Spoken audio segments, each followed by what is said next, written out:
Hello दोस्तों, नमस्कार, जोहार। आप देख रहे हैं वॉइस ऑफ एबोरिजिनल चैनल्स। दिल प्रदेश मुक्ति मोर्चा द्वारा आयोजित प्रथम दिल प्रदेश एकता महासम्मेलन में आधुनिक बिरचा बाबूलाल जी परमार ने क्या कहा, सुनिए विस्तार से।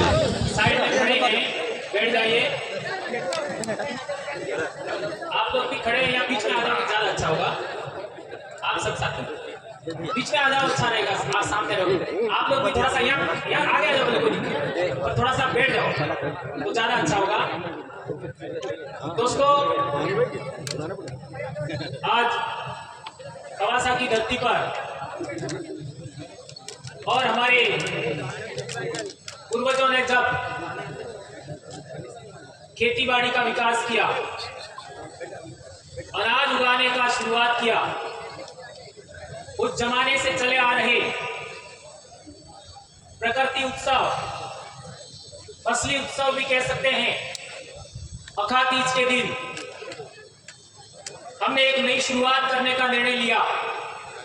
उसमें आप सभी साथी पधारे।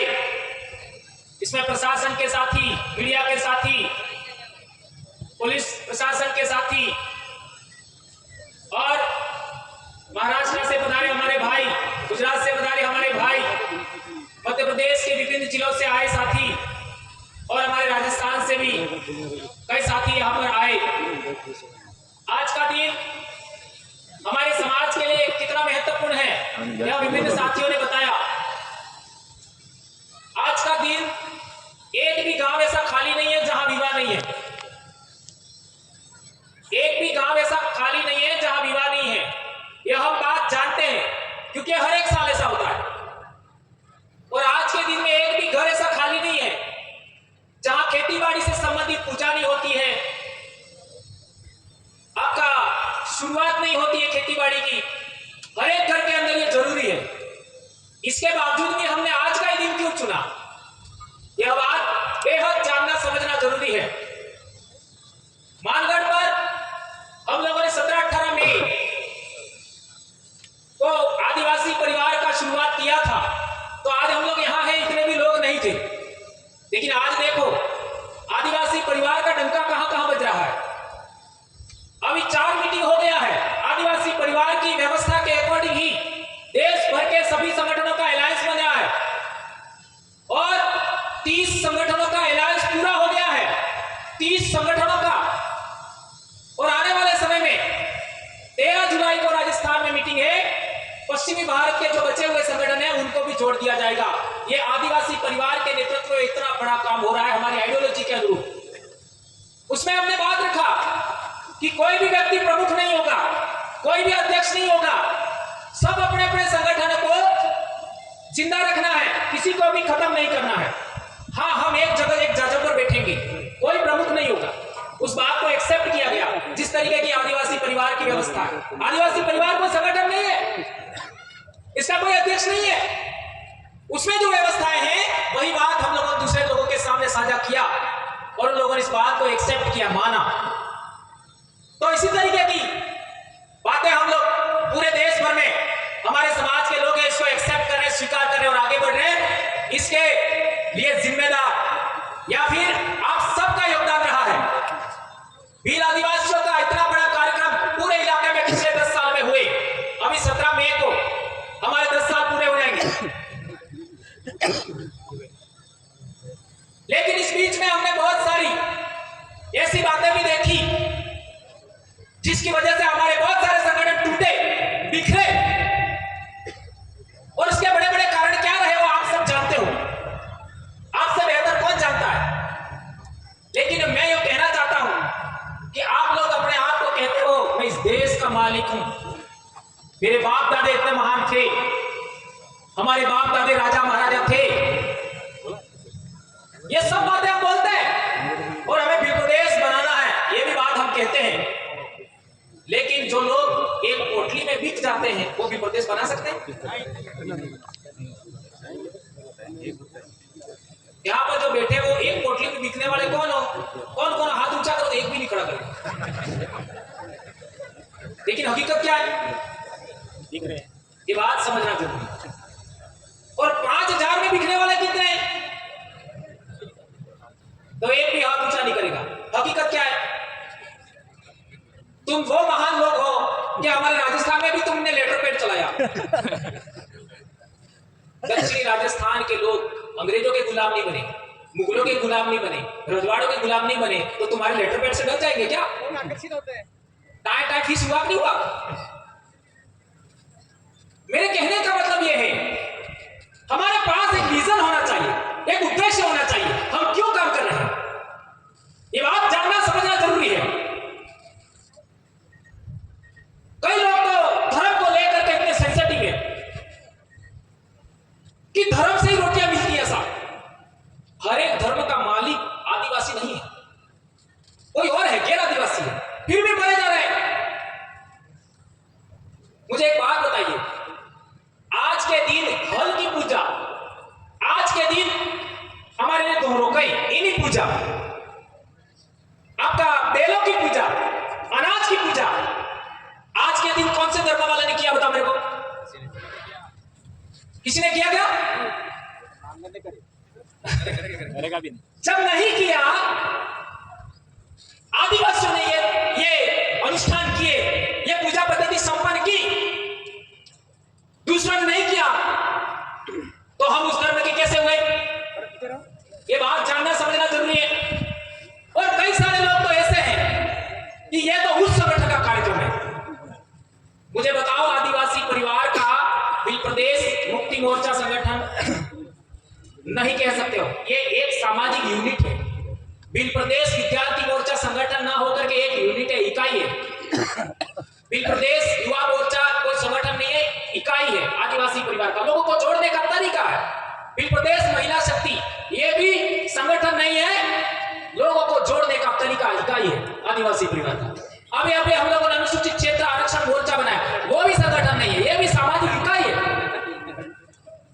अभी एक और हम लोग बना रहे हैं, आदिवासी संस्कृति रक्षण समिति, वो भी कोई इसका कोई अध्यक्ष वगैरह नहीं है, मात्र संयोजक होते हैं। अब ये जितने भी नाम लिए, उनमें किसी का कोई अध्यक्ष है क्या? किसी का कोई अध्यक्ष नहीं है। ये बात हम लोगों ने हमारे इलाके के लोगों को समझाया, इतना बड़ा काम हो गया, इतने बड़ी संख्या में लोग जुड़ गए, लाखों लोग। अब आपका तो क्या है, एक संगठन के 8-8, 10-10 तो प्रदेश अध्यक्ष है, 5-7 तो जिला अध्यक्ष है। अध्यक्षीय प्रणाली आदिवासियों के लिए घातक है, ये बात नोट कर लीजिए। अध्यक्षीय प्रणाली आदिवासियों की नहीं है, काउंसिल प्रणाली आदिवासियों की है। सभी लोगों की इच्छाओं को महत्व देने वाली काउंसिल सभा, उसमें जो राय बनती है उसको आगे बढ़ाइए। और आपके मध्य प्रदेश में तो ऐसी भी बातें हमको सुनने मिलती है, कहां आदिवासी लिखा है, हम तो जनजाति है, आदिवासी है ही नहीं, ऐसे भी कई लोग तो बोल देते हैं। अब सवाल पैदा होता है कि क्या आपने 5 जनवरी 2011 का सुप्रीम कोर्ट का जजमेंट पढ़ा? उसके अंदर क्या लिखा है? ये जजमेंट लाया हूं, इसके अंदर देख लीजिए, इसको पढ़ लीजिए, यहां जोड़ावर जी उनके पास भी होगा। इसमें लिखा है शेड्यूल ट्राइब और अबोरिजिन, नहीं, अबोरिजिन और शेड्यूल ट्राइब। जो अबोरिजिन है वही शेड्यूल ट्राइब है, और ब्रैकेट में आदिवासी लिखा है। ये सुप्रीम कोर्ट का जजमेंट है, 5 जनवरी 2011। एबोरिजिन और शेड्यूल ट्राइब ब्रैकेट में आदिवासी। आज तक इस पर यह गलत लिखा है, किसी ने क्लेम नहीं किया है। यह जजमेंट हम लोगों को 2012 में पहली बार हमको पता लगा कि इसमें ऐसा लिखा है। इसमें बहुत सारी बातें लिखी है, और इसी को आधार मान करके आदिवासी परिवार बनाया। बढ़िया, इसको यह बिलों के लिए ही है, बिलों के लिए ही इसमें बहुत सारी बातें लिखी है। तो हम लोग, कई सारे ऐसे लोग कहते हैं कि हम तो अनुसूचित जनजाति है, आदिवासी नहीं है, तो कम से कम सुप्रीम कोर्ट का जजमेंट तो पढ़ो। अब दूसरी बात यह है ये हमारे स्कूल में किताब चलती है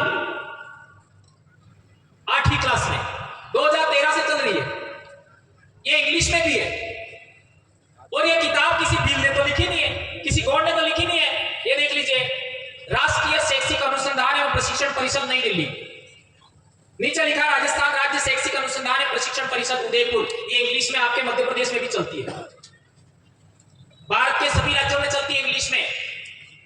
इसमें आदिवासी का पाठ है, हास्याकरण की समझ, उसको पढ़िए आप। ये कई बार मैंने बताया है, पर लोगों को सारी बात बता दो तो भी कई बार मुझे ऐसा भी लगता है कि जो दिमाग है ना, इसमें न जाने लोगों ने क्या भर दिया है। ये देख लीजिए, ये हास्याकरण की समझ 5वां पाठ है, उसमें साफ लिखा है ये आदिवासी कौन लोग हैं। पढ़िए इसको, आदिवासी कौन लोग हैं, आप पढ़िए इसको। इसी के अंदर ये साइड में लिखा है आदिवासियों को जनजाति भी कहा जाता है। ये पिंक कलर में आदिवासियों को जनजाति भी कहा जाता है, लिखा। अरे आपका संविधान देख लीजिए, संविधान के अंदर अनुच्छेद 341 पढ़िए, उसमें ट्राइब और रेस लिखा है। ट्राइब और रेस, यानी जो ट्राइब है वो रेस है, नस्ल है। और ये बात प्रूव करनी है तो तुम्हारी नाक और दूसरे समाज की नाक मिलती है क्या? तुम्हारी एक कपाल है, वो दूसरे लोगों से मिलती है क्या? नहीं मिलती है। तुम्हारी एक भौहें हैं, ये भी दूसरे लोगों से मिलती नहीं है। जांच कर लो, हॉट नहीं मिलेगा, आंखों का रंग नहीं मिलेगा। पता नहीं क्या समझेगा। ये बात समझिए, तुम लोग कोई बाहर से आए हुए लोग नहीं हो, ये सुप्रीम कोर्ट का जजमेंट बोल रहा है। भारत देश 10,000 साल से इमिग्रेशन नेशन है, इमिग्रेंट्स नेशन है, ऐसा सुप्रीम कोर्ट ने बोला, मैं नहीं बोल रहा।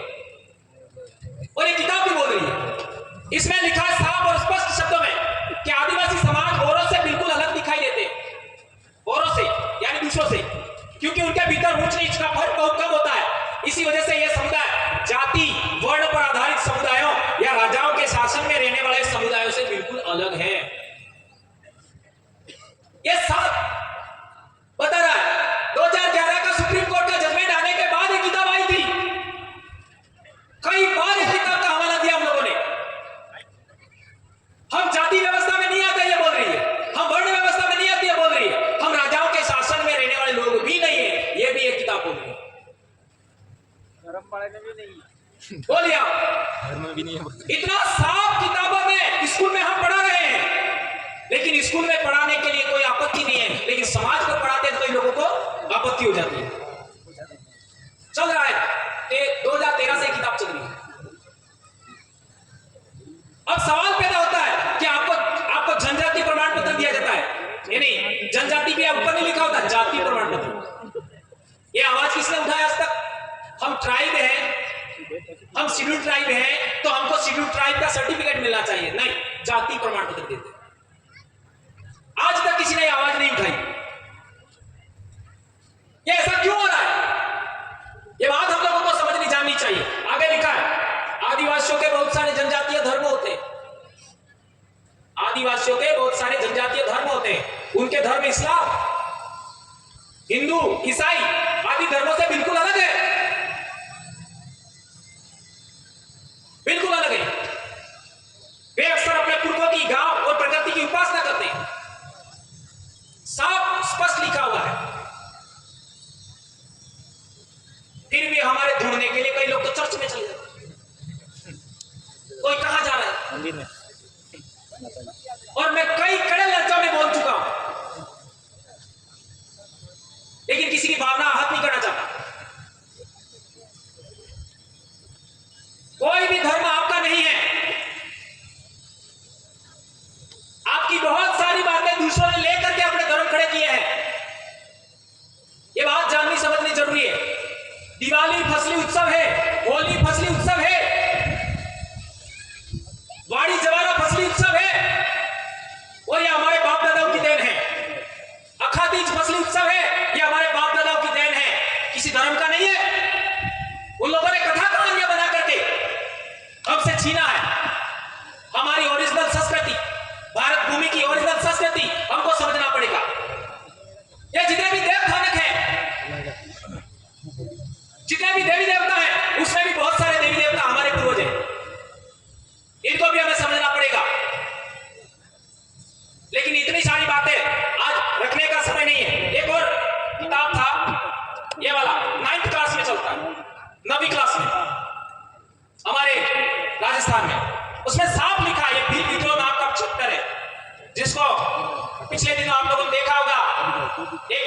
चौहाना ने की बात किया था मानगढ़ के बारे में, उसमें रेफरेंस दिया है।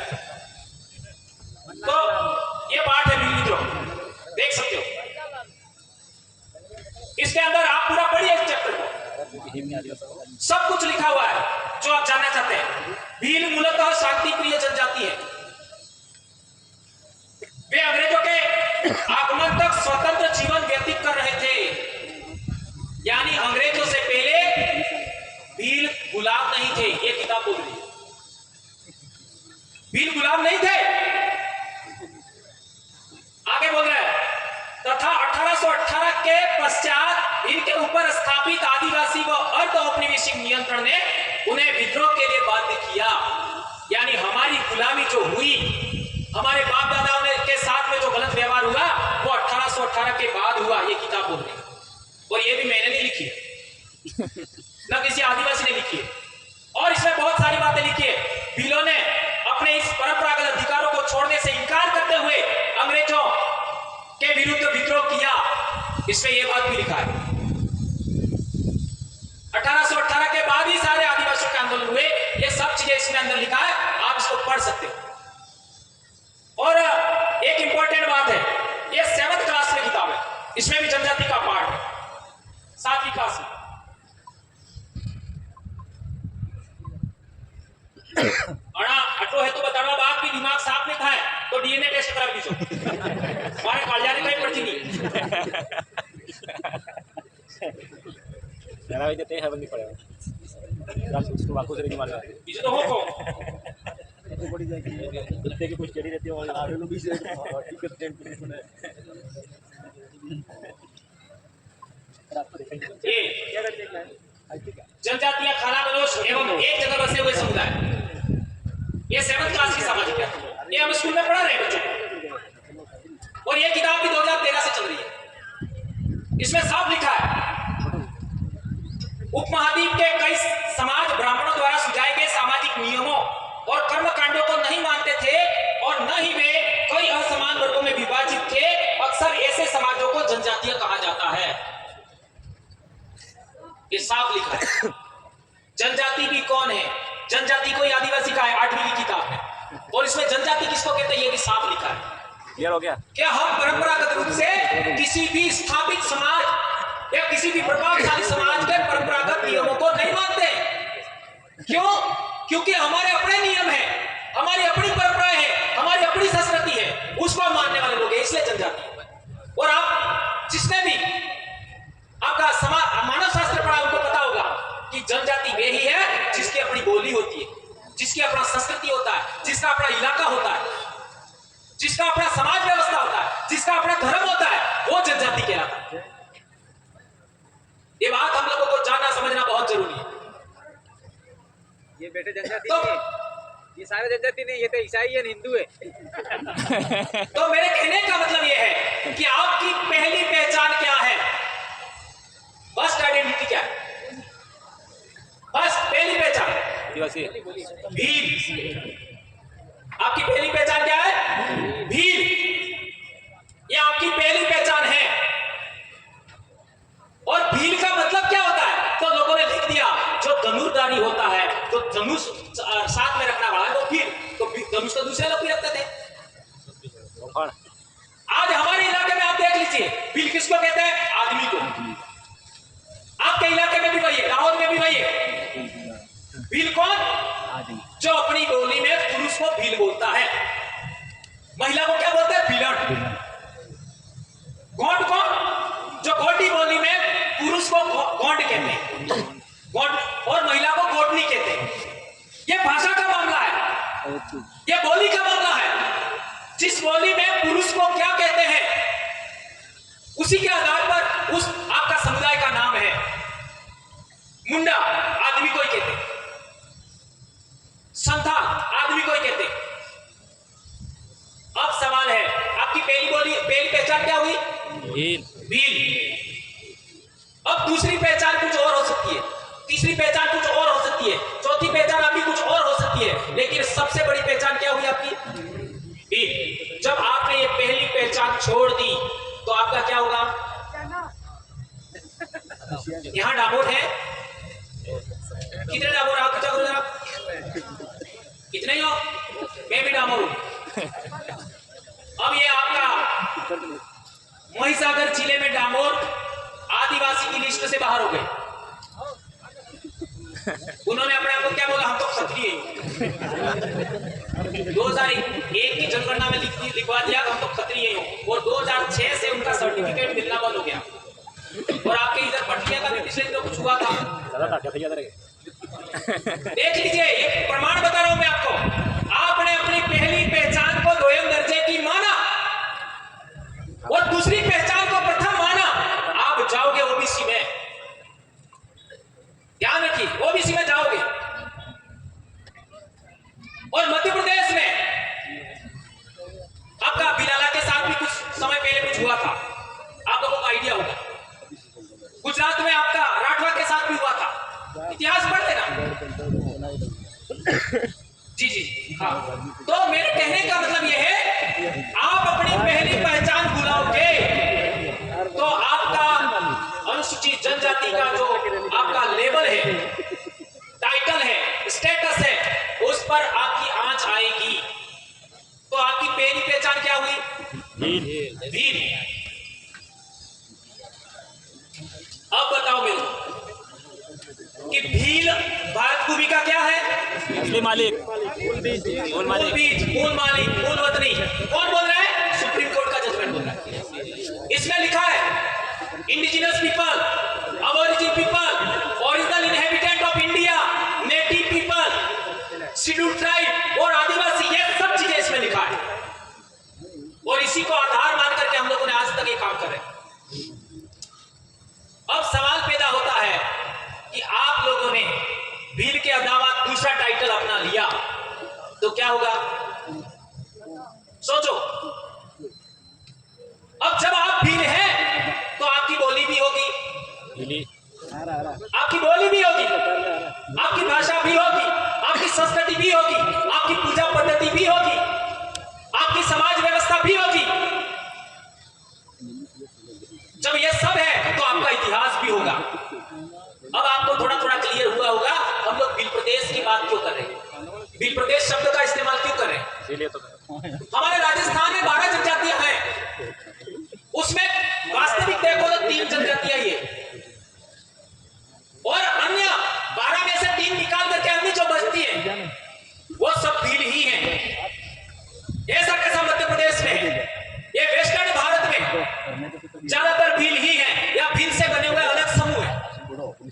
आपका 1931 का जनगणना रिकॉर्ड पढ़ लो, 1931 का जनगणना रिकॉर्ड, आपको समझ में आएगा बिलाला कौन है, बारेला कौन है, पटलिया कौन है। पर कई बार क्या होता है, कई लोग अपने आप को ऐसे समझ बैठते हैं, नहीं सही बात है तो भी नहीं मानता। सही बात, समाज में सब कुछ सही है तो भी नहीं मानता, तो उनके दिमाग का क्या करना चाहिए आप लोग सब समझ सकते हो। मेरे कहने का मतलब यह है कि समाज को सही दिशा में सही जानकारी देते हुए आगे बढ़ाना होता है। एक और एक इंपॉर्टेंट बात जो आपके बीच में मैं कहना चाह रहा था कि हमारे पूर्वज क्या अंग्रेजों के सामने झुके? हाँ या ना तो करो। हमारे पूर्वज अंग्रेजों के सामने नहीं झुके, बराबर है। क्या हमारे पूर्वज मुगलों के सामने झुके? नहीं झुके। क्या हमारे पूर्वज रजवाड़ों के सामने झुके? नहीं झुके। मराठों के सामने भी नहीं झुके। और आज पीछे पीछे पूछ हिला रहे।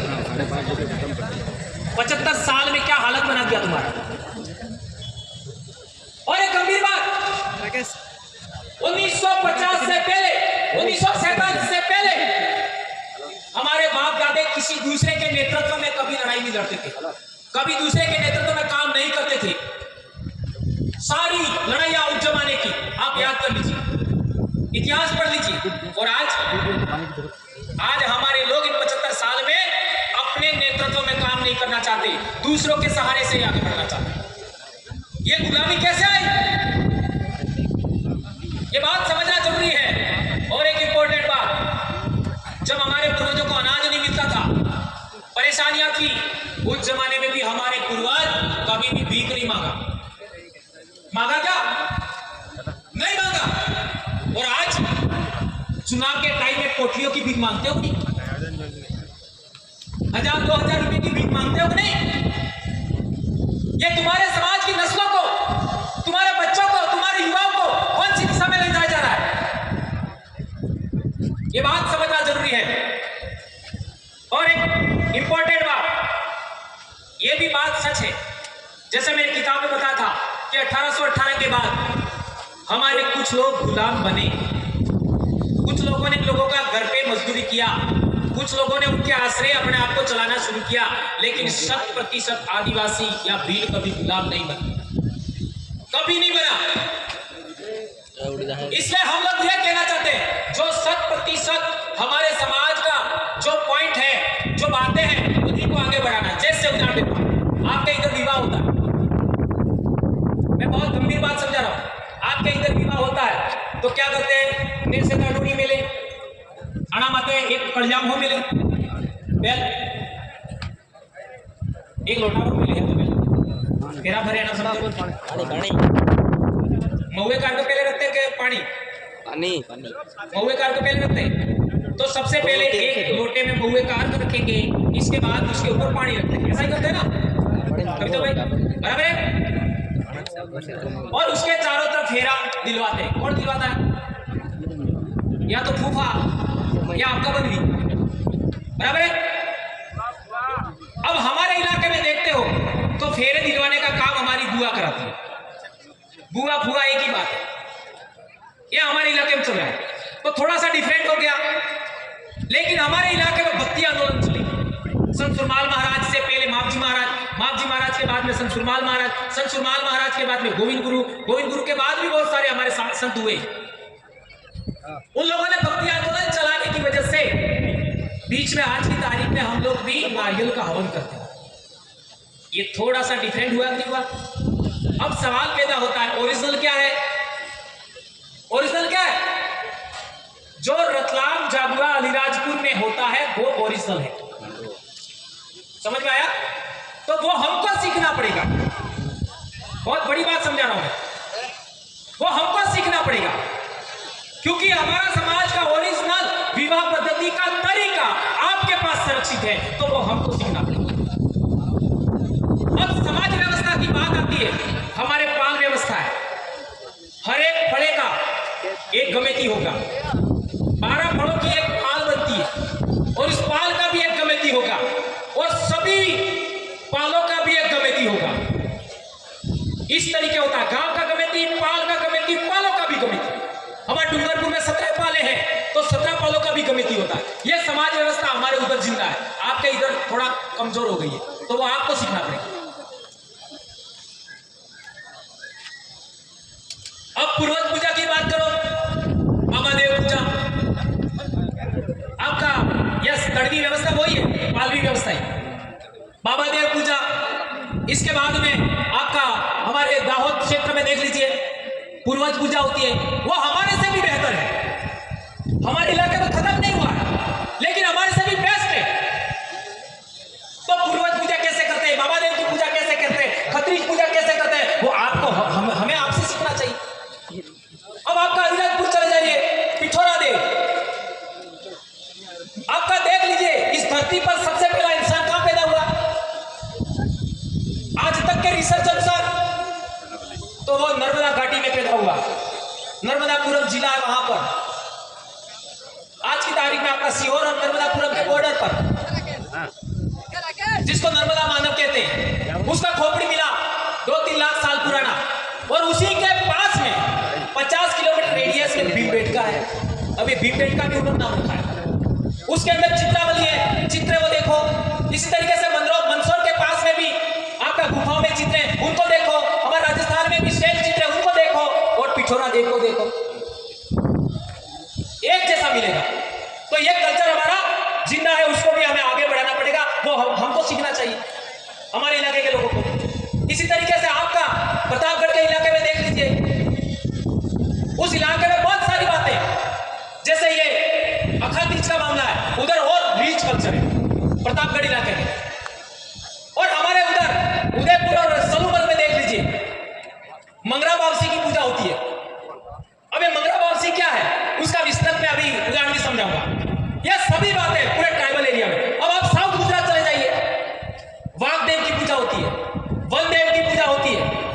कणी कंसरी की पूजा होती है। तो जहां जो कल्चर रिच है उसको हमें सीखना चाहिए, और हम क्या कर रहे हैं, जो हमारा है ही उसकी ओर जा रहे हैं। इसलिए बिल प्रदेश शब्द बोलने से, बिल प्रदेश एकता के नाम पर हम दूसरे इलाके की डिफरेंट बहुत सारी बातें जो हमारे इलाके में खत्म हो चुकी है उनको हम पुनर्जीवित कर सकते हैं। और आदिवासी बोली का पुनर्विकास होता है, आदिवासी संस्कृति का पुनर्विकास होता है, आदिवासी धर्म का पुनर्विकास होता है। तो हम लोग आने वाले 50 साल, 100 साल, 500 साल बाद भी हमारी नस्लें आदिवासी ही रहेंगी। अन्यथा ओबीसी, और ओबीसी में जाने के बाद आपका जल जंगल जमीन का अधिकार खत्म, 5वीं अनुसूची का अधिकार खत्म, आर्टिकल 13(3) का ग्राम सभा का खत्म, पैसा कानून खत्म, वनाधिकार खत्म, उसे कंट्रोलिंग फर्जो।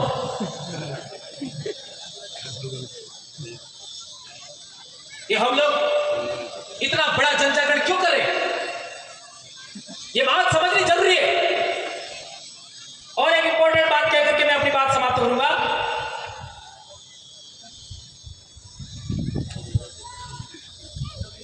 पिछले दिनों डॉक्टर कमल सिंह जी पर भी हमला हुआ और हमारे दो भाई संतोष डामोर और अर्जुन भाई डामोर, उनकी भी डेथ हुई। उससे पहले हम देखें गोपाल कटारा, उनकी भी डेथ हुई, और 3-4 साथी और हमारे इलाके में जगदीश भाई डामोर, जगदीश भाई पांडो। आपका निमाड़ के क्षेत्र में हम देखें तो हमारे भाई जितेंद्र जी असलकर इस विचारधारा को आगे बढ़ाते हुए, इस संगठन को आगे बढ़ाते हुए हमारे बीच नहीं रहे। और अभी हमारा कश्मीर में भी आपका 28 लोग मारे गए, और इसके बाद में हमारा ये पहला कार्यक्रम है। तो बात को आगे ज्यादा न बढ़ाते हुए मैं चाहूंगा कि इन सभी के लिए, चूंकि ये बात मुझे पहले बोलनी चाहिए थी लेकिन मैं बाद में मुझे याद आया, तो इनके लिए हम लोग 1 मिनट का मौन व्रत भी रखेंगे। और एक बड़ी बात कहना चाहता हूं, आप लोग जितने भी अभी यहां बैठे हैं, महिलाएं हैं, कुंवारे बच्चे हैं, कुंवारी बच्चियां हैं, पुरुष हैं, कुछ नहीं कर पाए तो एक काम जरूर करना, आपके पोते पोतियों तक, आपके बच्चे के बच्चों तक बीली बोली जरूर लेके जाना। समझ में आया?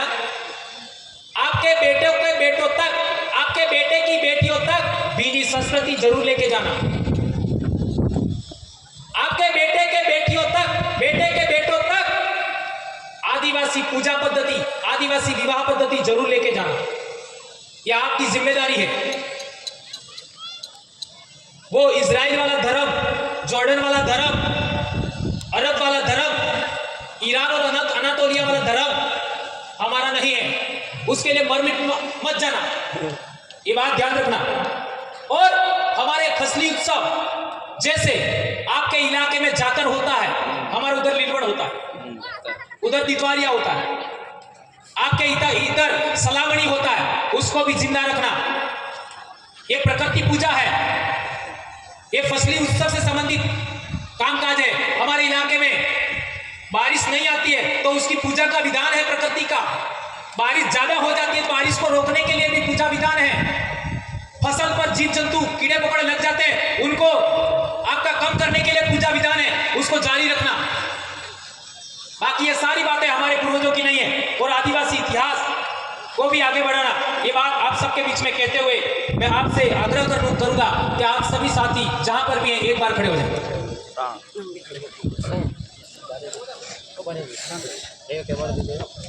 उधर साथी बैठे हैं, आप सभी साथी खड़े हो जाइए और 1 मिनट का हमको मौन व्रत रखना है। किसके लिए? जो कश्मीर में 28 लोग मर गए क्या, मार दिए गए, है ना? वो पर्यटन के लिए गए थे, घूमने गए थे और उनको आतंकवादियों ने मार दिया। ये आप सबको पता है और पूरे देश भर में आज की तारीख में बहुत आक्रोश है। और इसके बाद हमारा पहला कार्यक्रम है और हमारे भाई अर्जुन भाई डामोर उनकी मृत्यु के बाद हमारा ये पहला कार्यक्रम है मध्य प्रदेश में। भाई संतोष भाई डामोर, उनकी मृत्यु के बाद भी हमारा पहला कार्यक्रम है।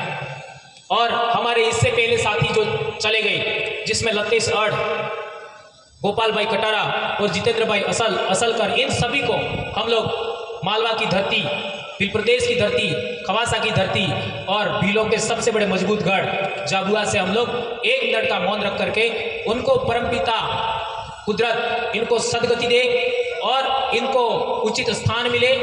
और हम लोग ऐसा मानते नहीं हैं कि इंसान का पुनर्जन्म होता है, लेकिन हम लोग आने वाली नस्लों को, उनके विचारों को आगे बढ़ाने के लिए आज हम संकल्प लेते हैं और प्रकृति शक्ति से कामना करते हैं कि उन परिवारों को और जो हमारे भाई हमारे बीच में न रहे, उनको शांति मिले और प्रकृति शक्ति उनको सदगति देवे।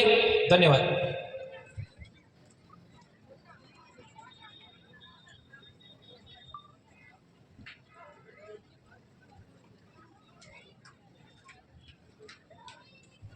जय जवाहर। आप सबने बैठ जाइए। आप सबने मेरी बात को सुना। जो मैंने बातें कड़क कड़क कही वो आपके लिए कही है, समाज के लिए कही है। किसी को बुरा लगे तो मैं इस जाजम से माफ़ी मांगूंगा, आपसे माफ़ी नहीं मांगूंगा। और जो साथी हमारे 2 साथी बोलने वाले हैं, कोई भी व्यक्ति इनको